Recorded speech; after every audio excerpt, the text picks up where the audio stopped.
Donald Trump is quite annoyed with Modi, اور جو فورن media اس پہ بات کر رہا ہے کہ یہ ایک پوری ٹینس کال تھی بٹوین مودی اینڈ ٹرمپ، اور جس میں ٹرمپ نے لٹرلی سنب کیا مودی کو. اسٹوری کے اوپر بات کریں گے. ہمارے ساتھ موجود ہیں security analyst, political commentator, brigadier retire Farooq Hameed صاحب.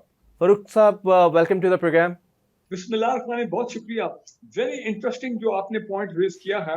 بالکل یہ سب نے، پوری دنیا میں سب نے آبزرو کیا ہے کہ جب وہ جنرل عاصم منیر اس وقت تو میرے خیال فیلڈ مارشل نہیں تھے، جب وہ پہلی مرتبہ واشنگٹن گئے اور ان کی 2 گھنٹے کی ملاقات ہوئی، تو اسی دوران پرائم منسٹر مودی جو ہے وہ بھی غالباً نیو یارک میں تھے یا کینیڈا کے دورے پہ تھے، اور وہ آئے ہیں. ان کو میرے خیال ہے، اور اپنا پریزیڈنٹ ٹرمپ جو ہے وہ بھی واپس واشنگٹن آئے ہیں، نوئنگ کہ بھی جنرل عاصم منیر وہاں پہ موجود ہیں. تو انہوں نے پھر میسج بھیجا ٹرمپ صاحب کو کہ پریزیڈنٹ مرسی کو کہ آپ بھی آئے.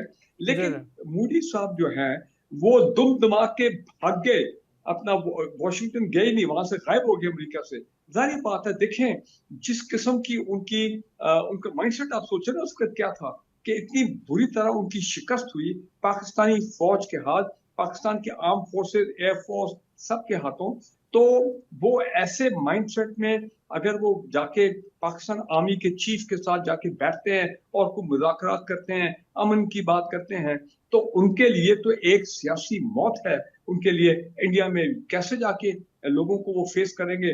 آلریڈی لوگ انڈیا میں شور ڈال رہے تھے کہ آپ نے یہ فالس یہ پیغام کو آپریشن کرا کے، اور جس پہ کچھ نہیں نکلا، انٹرنیشنل لیول کے اوپر ہماری کریڈیبلٹی ختم ہوئی ہے. لوگ ہمیں بلیو نہیں کر رہے ہیں کہ ہم جھوٹ بول رہے ہیں کہ یہ آپریشن فالس فلیگ تھا. پاکستان کا نیریٹو کامیاب ہو گیا اور پاکستان نے کنونس کر دیا انٹرنیشنل میڈیا کو اور پوری انٹرنیشنل کمیونٹی کو.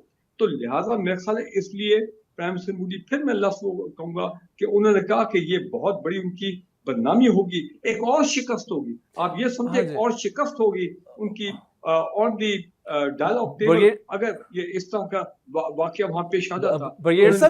جب سیز فائر ہوا ہے، چھڑاؤ. لیکن میں جو بات کہنا چاہتا ہوں، آپ نے کہا نا کہ جی یہ کہا جا رہا ہے کہ اگر شہباز شریف ہوتے تو وہ شاید ضرور یہ ملاقات کر لیتے. دیکھیں اب اس کی شاید میری اس بات کو کسی کو پسند آئے نا، لیکن یہ تاریخ ہے، یہ ایک حقیقت ہے تاریخ کی کہ پرائم منسٹر مودی افغانستان کے سرکاری دور پہ تھے. یہ میں بات کر رہا ہوں 2000 دسمبر 15 کی، جی جب یہ وہاں سے لاہور آئے. ہاں جی، وہ ڈائریکٹ لاہور آئے نواز شریف صاحب کو ملنے کے لیے. Suddenly everybody was taken by surprise. اور پھر لوگ مریم نواز صاحبہ کی وہ ڈاٹر کی شادی تھی، اس کو اٹینڈ کیا. جب جندال صاحب اور یہ لوگ جو انڈیا کے لوگ آتے تھے، بڑے بڑے بزنس مین، تو ان کی ملاقاتیں ہو رہی تھی اپنا نواز شریف صاحب سے مری میں. اور پھر یہ بھی حقیقت ہے کہ بی جے پی کے پرائم منسٹر واجپئی صاحب وہ فروری 99 میں لاہور آئے، نواز شریف صاحب ملے اور ایک وہ ایگریمنٹ جو ہے وہ سائن ہوا.